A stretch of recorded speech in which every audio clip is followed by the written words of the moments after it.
Hi all, this is a bit of a spin-off video. My opponent from the other day, John Sharp, who got a massive advantage from the opening and I couldn't quite recover with his sort of virtual mating net with a pawn on g6. He also had another brilliant game this season. Okay, he started off the season a bit bad with 3 losses apparently, but I think one of them was on time, or I think most of them were on time related. But maybe he's a bit of a perfectionist, but this game, when you get a game like this, I think it sort of pays to be a perfectionist. So he was white against Eddie Holland, who's over 200 ECF. And I think last season didn't lose. I don't remember Eddie Holland losing many games actually in the Hearts League, either last season or season before. Watford, who Eddie plays for, has been a formidable force to reckon with, and they're leading league at the moment with the Hartford Chess Club rather. So anyway, so John Sharp playing white, Eddie plays c5, and he's a bit of a specialist I think with Sicilian Dragon. So this next choice, knight c3, is what I play usually in Warzone with f4. So it's of particular interest to me actually that this was actually played against Eddie Holland here, but with a very important difference after g6, knight f3, because the downside of all this bishop c4 business, as we see from a lot of my Warzone games, well, often, unless you play a3 and park the bishop here, that can be really dangerous across the diagonal, agreed, but you are sort of asking for the classic e6 and d5 to embarrass the bishop, and also you're asking for black to have a dominating, you know, knight d4. So bearing all this in mind actually, and given that black has played knight c6 after bishop g7, I don't know what you guys think on YouTube about this move compared to bishop c4, and your assessment might be completely changed if you do have an evaluation on this.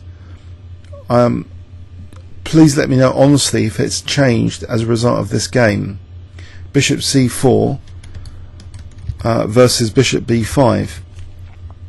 I think I've mentioned a little bit about this before, because it was talked about a little bit, sort of Grand Prix attacking schemes, and how bishop b5 aims to sort of loosen black's control sometimes of d4. So it was played here, but you might think, well, hold on, isn't the bishop a bit loose in the opponent's territory, crossing the borderline, so to speak, and isn't it exploitable with knight d4?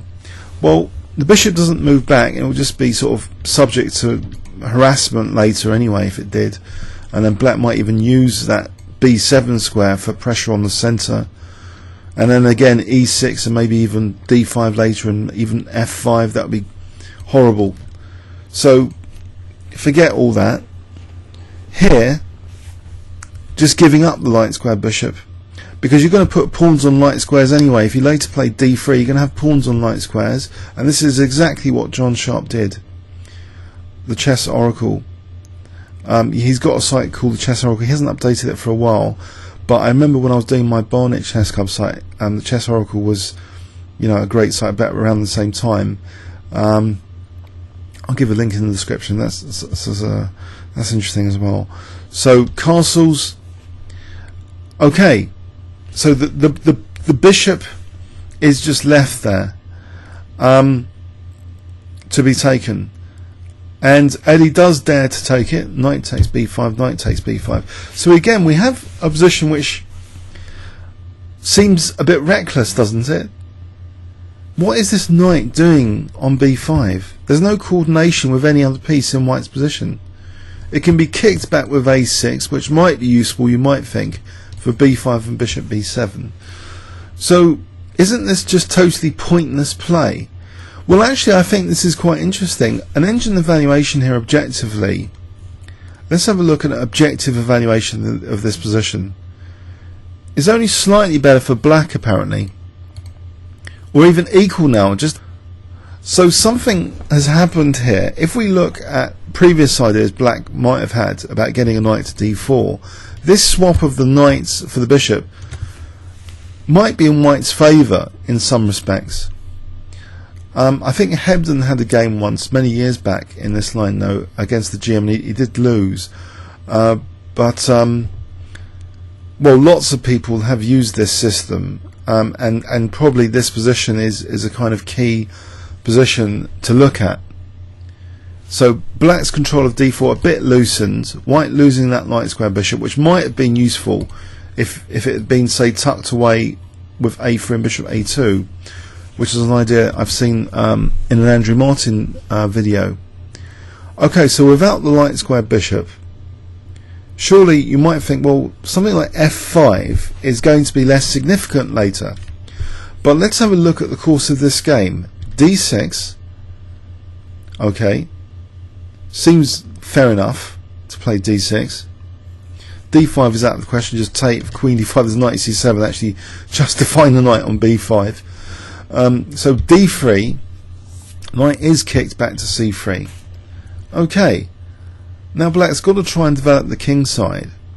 Now possibly knight f6, you might think, is there any big problem with knight f6, or even knight h6? Knight f6 is actually an engine move. e5 might actually be advantageous to white after queen, or not. A bit controversial. Knight takes, queen takes, bishop g5, about equal. Okay, it's nothing really to write home about this position. e6 was played. Actually, white's advantage, you see, tiny little bit of advantage there, but actually it reaches strange proportions in this game after f5. It looks as though e6 carries with it a little bit of risk, with the king still in the centre. Okay, but surely, you might ask, black can snatch that pawn and take on f5 with the bishop. Is it such a big deal? Well, this is what happened. E takes f5, e takes, bishop takes f5, but now there's this dangerous check, and all of a sudden, actually, this is a real pain, because this pesky knight, which was on b5 now and back, can actually go to d5 here if knight e7. But you might think bishop e6, and then I'm not really sure what's going on, so we need to engine check that. Let's just check that. So knight d5, maybe it's bishop g5 is the problem. So knight d5, and you force bishop e6, bishop g5, and there's big problems. If bishop takes d5, rook e7 check, and force black to sacrifice the queen. If castles, you just drop e7. So this is big problems here in this position. So it's starting to look a bit cagey for black now, a bit dodgy. King f8, knight d5 was played. Okay, so this knight is poking in to key squares all around the place. Knight f6, and now actually simply knight takes f6, because if queen takes f6, bishop g5 just wins the queen. There's no squares for the queen if we have a look at this. Or is there? Nope, pardon me. The queen could take on b2. So this is worth checking out. What's going on here? Is knight takes f6 the right move, you might ask? Queen takes f6. Apparently it's okay for black, actually. That's good enough, queen b2.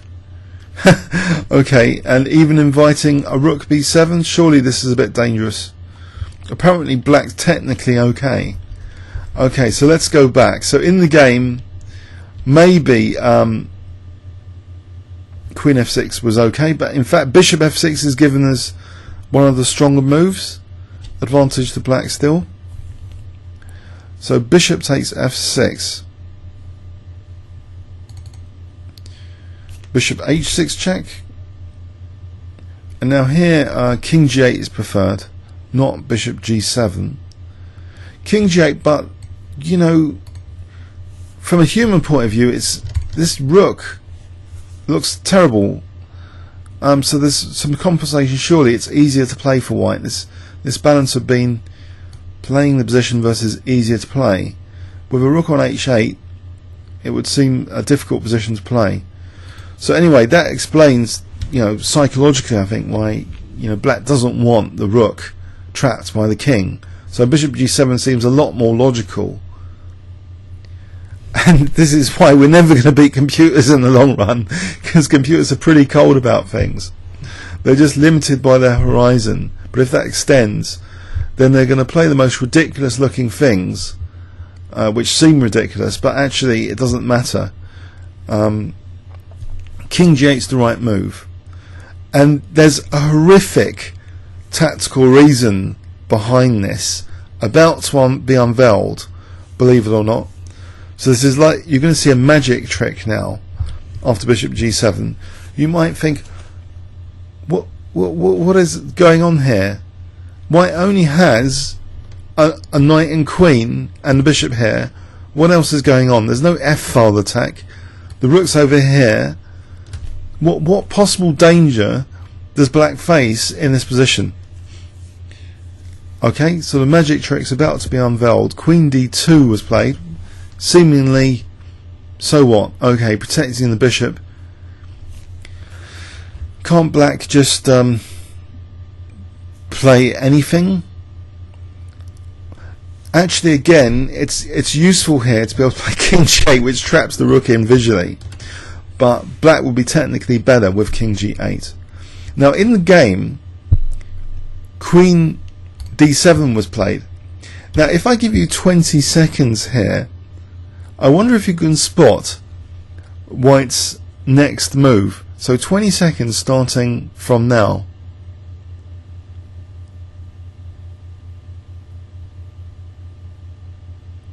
Or you might want to pause the video.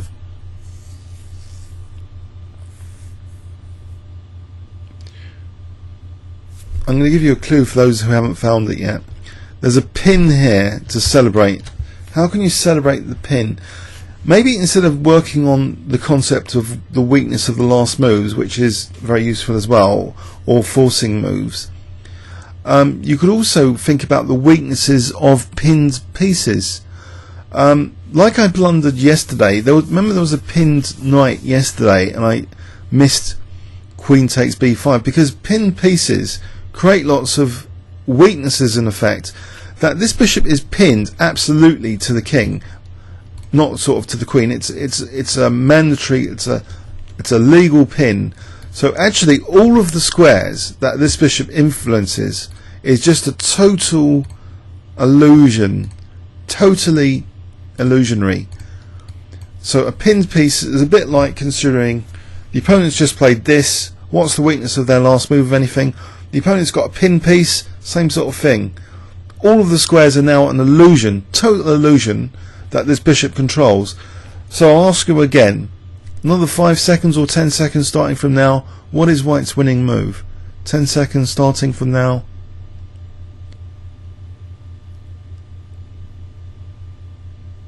Okay, crunch time. Queen c3. Bishop's not controlling c3, and look at this counter kind of on the rook on h8. Horrible stuff. It's terrible. It's absolutely disaster. If f6, there'll be queen f6. It's absolutely brutal. f6, queen f6 check. So if queen f7 winning rook, bishop takes h8, nasty as well as the bishop. If king g8 here, the rook e7 is coming on. Actually, rook e7 would be a mistake because of b6. So actually, no. There's a stronger move here. Bishop takes g7. Queen takes. Queen takes d6 would leave white with a crushing position. +3. So anyway, that wasn't played in the game after queen c3. So in the game, if we try and stop that. Stop, give me back the computer. Give me back the CPU. Oh there. Okay, so Queen C3. And okay, Rook G8 was played. Fair enough. Sort of protects G7, but now unfortunately, can you spot this next move? It really does go. It really does go tits up for black this game. It really has gone already. But even worse now is white's next move, adding more pain. Can you spot it? 10 seconds starting from now. Knight G5. Ouch. It's just terrible. This knight takes H7. You will not see this in high level GM tournaments, this sort of game. It's just absolutely brutally brutal. Bishop takes was played just to allow knight takes H7, mate. Very sporting of Eddie. So this is a miniature. It's less than 20 moves. I think they call this miniature officially when it's less than 20 moves. It's ended in mate. It was in the Hearts League Division 1, the top league in my Hearts League, and yeah, it's it's this line which I didn't really believe in, this Bishop B5 because of knight D4. What you know, this looks weird. This position with this position losing the light square bishop. It just looks odd. But this F5 has some punch to it after E6 anyway. And the centre. This looks dangerous for black now. But clinically, black could have played Queen F6 for Queen B2 of Bishop G5, or also basically King G8, which doesn't look that nice to play, but sometimes that has to be done for subtle tactical reasons, to play awkward looking moves. So the human sort of move was played, which turned out to be a total disaster now, especially after this next move. Again, King G8 would bring back this bishop to life instead of not being an illusion for controlling any squares. The pin piece fully celebrated here after Queen D7, Queen C3. Complete disaster for black. So Rook G8, Knight G5, ouch. Anyway, Eddie's a sport. I hope he doesn't mind this video about the game. Comments or questions on YouTube? Thanks very much.